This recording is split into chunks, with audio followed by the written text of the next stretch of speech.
Ikhwah sekalian, demi Allah ikhwah, saya bersumpah di atas podium ini. Kita ini umat yang terbaik. Umat Islam, umat yang terbaik. Kita memiliki syariat yang paling sempurna dari Allah dan Rasulnya Muhammad SAW. Tidak boleh ragu dengan masalah itu. Kita tidak perlu agama lain. Kita tidak perlu dengan siapapun. Orang lain menjadikan umat Islam sebagai kiblat, iya. Tapi jangan kita yang berkiblat dengan mereka. Karena mereka berkiblat pada hal-hal yang melanggar dan kufur kepada Allah pencipta langit dan bumi. Sementara kita ini di bawah tuntunan pencipta langit dan bumi. Bagaimana bisa seorang muslim ragu? Dan ikhwah sekalian, kita akan bacakan dalil bagaimana umat Muhammad SAW adalah umat yang terbaik. Dan kita adalah umat memang yang mestinya memimpin dunia. Memang sudah begitu. Jadi tidak boleh ragu dengan masalah itu. Dengarkan ikhwah. Kata Allah subhanahu wa ta'ala di dalam Al-Quran, surah Al-Imran ayat 110. Kalau pegang buku ini bisa lihat halaman masih awal-awal ya, halaman 41. A'udzu billahi minasyaitonir rajim. Bismillahirrahmanirrahim. Kuntum khaira ummatin ukhrijat lin-nasi ta'muruna bil ma'rufi wa tanhauna 'anil munkari wa tu'minuna billah. Al-ayah. Kalian umat Islam, umat Muhammad SAW adalah sebaik-baik umat yang telah dilahirkan untuk siapa? Untuk manusia akhir zaman, untuk seluruh manusia dari zaman Adam alaihissalam sampai hari kiamat. Kalian adalah sebaik-baik umat, artinya kalian pemimpinnya, kalian yang harus jadi patokan, kalian harus jadi panduan, kalian yang menjadi contoh bagi orang lain. Dan kalian, sifat kalian adalah kalian selalu menyeru kepada yang ma'ruf. Apa yang Allah perintahin, selalu kalian bilang, gak bisa tuh karena Allah larang, bisa tuh karena Allah yang bolehkan, selalu begitu. Rasulullah contohkan, Rasulullah gak contohkan, itu sifatnya umat Islam. Menyeru kepada yang ma'ruf artinya yang Allah dan Rasulnya perintahkan. Wa tanhauna 'anil munkar, dan kalian melarang kemungkaran yang Allah dan Rasulnya larang. Hanya itu patokannya. Wa tu'minuna billah, dan kalian meyakini sepenuhnya tentang keberadaan Tuhan Allah subhanahu wa ta'ala.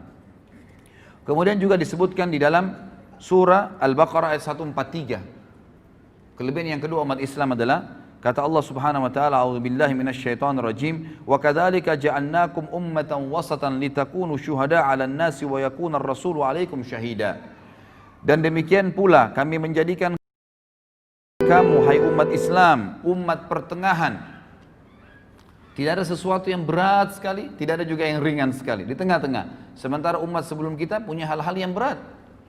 Kalau antum belum tahu, umat Nabi Musa alaihissalam itu kalau mereka berbuat dosa besar, taubatnya bukan kayak kita. Taubatnya kalau kita ini tinggal sesalin, tinggalin, selesai. Janji sama Allah tidak ulangin, diampuni dosanya. Kalau zaman Nabi Musa, Pak. Kalau ada umatnya mengeluh, wahai Musa, saya baru berzina, saya baru buat dosa besar. Apa kata Musa alaihissalam dalam surah Al-Baqarah? Faqtulu anfusakum, bunuh diri kalian. Berat itu. Buat dosa taubatnya bunuh diri. Zaman dulu. Umat Islam tidak seperti itu. Enggak seberat itu, ringan, lebih ringan. Tidak juga terlalu menggampang-gampangkan permasalahan. Lalu dikatakan, agar kalian menjadi saksi atas perbuatan manusia dan agar Rasul Muhammad menjadi saksi atas perbuatan kalian. Di dalam hadis yang sahih diriwayatkan oleh Imam Bukhari dan juga dalam kitab Tafsir, ada sebuah hadis yang mulia dari Abu Sa'id Al-Khudri radhiyallahu anhu bahwasanya Nabi SAW bersabda, ini yang pegang buku di halaman 43 ya. Yud'a Nuhun yaumal qiyamah fayaqulu labbaika wa sa'daika ya rabbi fayaqulu hal ballagta ayyir risala fayaqulu na'am fayuqalu li ummatihi hal ballagakum fayaquluna ma atana min nadhir fayaqulu man yashhadu laka fayaqulu Muhammadun wa ummatuhu fayashhaduna annahu qad ballag wa yakunu ar-rasulu 'alaikum syahida fadzalika qawluhu jalla dzikruhu wa kadzalika ja'alnakum ummatan wasatan litakunu syuhada'a 'alan nasi wa yakuna ar-rasulu 'alaikum syahida. Pada hari kiamat nanti Nuh alaihissalam akan dipanggil oleh Allah, lalu dia menjawab, aku menjawab panggilanmu wahai Rabbku, aku penuhi panggilanmu. Allah bertanya, apakah engkau sudah menyampaikan risalah yang telah aku wajibkan terhadapmu? Nabi Nuh mengatakan, benar. Selama 950 tahun Nabi Nuh alaihissalam mendakwai kaumnya. Lalu umat Nabi Nuh ditanya oleh Allah, apakah Nuh sudah menyampaikan kepada kalian Kata para ulama hadis, mereka sudah lihat neraka pada saat itu. Takut masuk neraka, apa jawaban mereka? Mereka menjawab, tidak ada seorang pun pembawa peringatan yang datang kepada kami. Artinya Nuh nggak benar nih, nggak pernah Nuh dampingin kepada kami. 950 tahun didakwai oleh Nabi Nuh alaihissalam. Allah bertanya kepada Nuh untuk menjelaskan posisi umat Muhammad SAW dan juga mendirikan hujjah, ya, agar umat Nabi Nuh tidak bisa lagi mengelak. Kata Allah SWT kepada Nuh, siapa yang menjadi saksi untukmu? Nuh menjawab, Muhammad dan umatnya. Maka umat Muhammad SAW pun semuanya datang, tidak terkecuali, bersaksi bahwa Nuh telah menyampaikan dan Rasulullah SAW menjadi saksi atas mereka, sebagaimana Allah telah firmankan dalam Al-Quran. Dan demikian pula kami telah menjadikan kamu umat Islam, umat pertengahan, agar kamu menjadi saksi atas perbuatan manusia dan agar Rasul Muhammad menjadi saksi atas perbuatan kalian. Di dalam hadis yang lain, kata Nabi SAW dari Jabir radhiyallahu anhu, hadis ini diriwayatkan oleh Ibnu Abi Hatim dengan sanad jayyid dan juga disebutkan dalam Al-Hafidh dalam Fathul Bari maksudnya. Kata Nabi SAW, ma min rajulin minal umami illa wadda annahu minna ayyatuhal ummah. Ma min nabiyyin kadzabahu qaumuhu illa wa nahnu syuhada'uhu yaumal qiyamah. An qad ballaga risalatallahi wa nasaha lahum. Tidak ada seorang pun dari umat-umat sebelum kita, kata Nabi SAW, kecuali dia berharap berasal dari kita, wahai umat Islam. Ini perkataan Nabi ya. Sekali lagi kata Nabi SAW, ketahuilah tidak ada seorang pun dari umat-umat sebelum kita, karena kita ini umat terakhir, gitu kan. Kecuali karena nabi-nabi mereka sampaikan nanti akan datang umat terakhir, nabinya paling sempurna, umatnya paling baik, paling banyak pengikutnya, paling pertama masuk surga, banyak kelebihan-kelebihan nanti. Lalu mereka kecuali berharap, semuanya berharap umat-umat sebelum kita, termasuk golongan kita ini, termasuk golongan kita umat Islam. Tidak ada seorang nabi pun yang didustakan oleh kaumnya kecuali kita adalah saksi-saksinya pada hari kiamat bahwasanya dia telah menyampaikan risalah Allah dan menasihati mereka. Juga disebutkan di dalam hadis yang lain, ini mohon maaf saya tidak bisa bacakan semua karena hadisnya panjang. Saya pindah ke halaman setelahnya, halaman 45. Kata Nabi SAW dalam hadis yang sahih diriwayatkan oleh Ahmad dan Tirmidzi juga Ibnu Majah. Dan ini dihasankan oleh Syekh Albani sebagaimana dijelaskan dalam footnote-nya. Kata Nabi SAW, innakum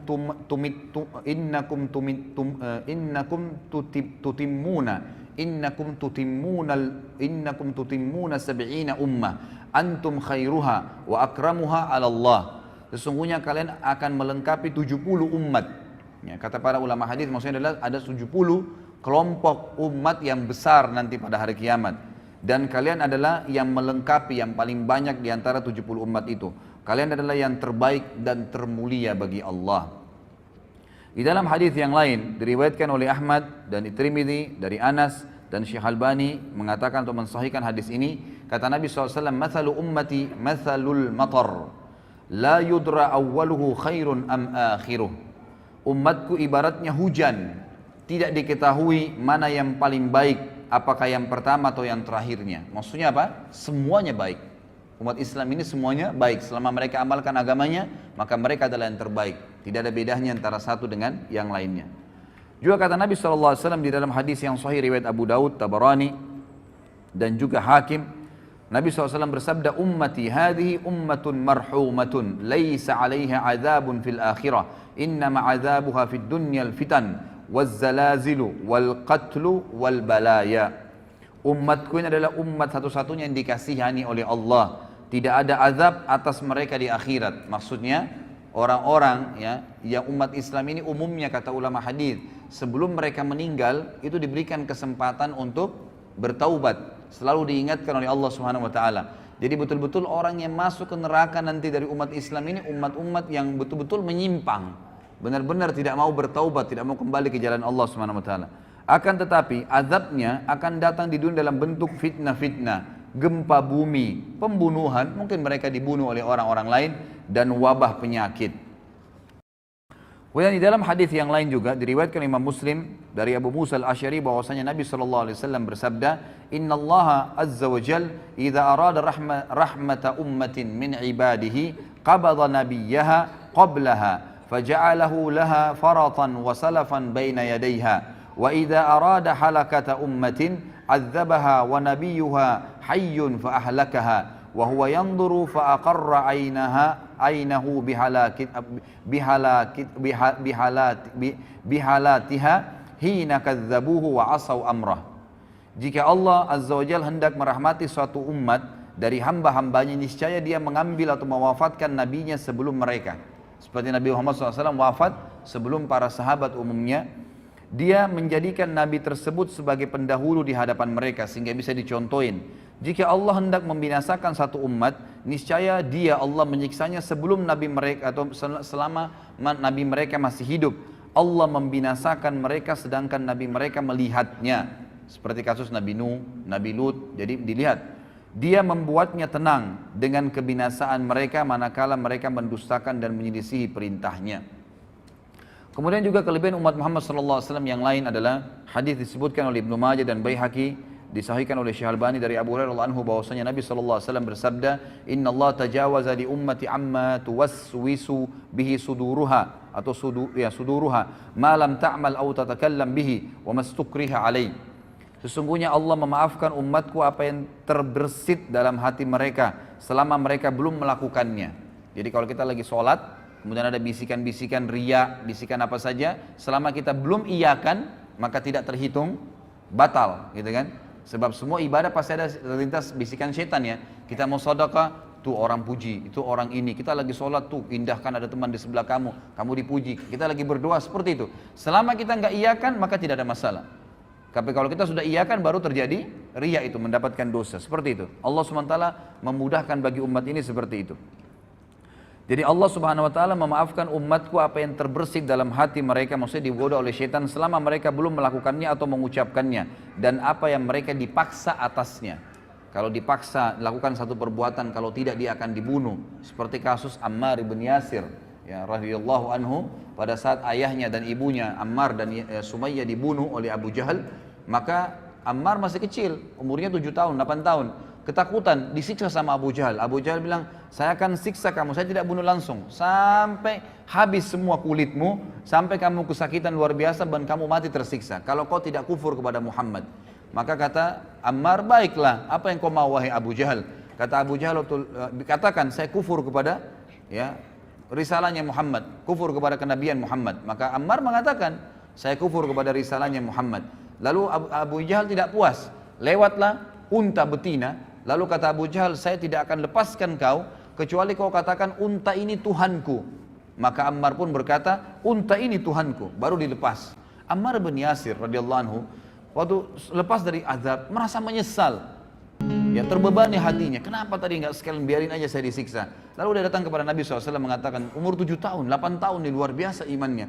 Lalu kata Ammar, "Ya Rasulullah," sambil nangis, "bagaimana bisa ini? Saya tadi mengucapkan begini dan begitu ya Rasulullah, karena saya takut dibunuh."